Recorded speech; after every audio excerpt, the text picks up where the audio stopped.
Today माझं news channel चंदूबाई थेट प्रेक्षेपण आपल्या टुडे गावामध्ये गोव्याहून इथं दिंडीचं आगमन झालेलं आहे आणि आपल्या टुडे गावाच्या विठ्ठल कुमिनीमध्ये हे पंढरपूरचे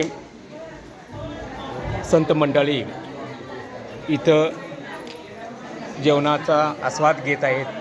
तुम्ही कुठून आला? गोव्याहून आला. पायदिंडी. हां, आज मुक्कामी इथं टुड्याला राहणार. किती जण आला आहे तुम्ही? 160 लोक आहेत. महिला किती आहेत? महिला 60 आहेत का? हां. उद्या कुठं जाणार? उद्या रात्री निट्टूरला वस्ती आहे. उद्या सकाळी किती वाजता निघणार तुम्ही? 6ला निघणार. आता तर इथं जेवणाचं त्याने आस्वाद घेत आहेत. मी त्यांना मनापासून पायी दिंडीना शुभेच्छा देतो. धन्यवाद. आपला चंदूबाई.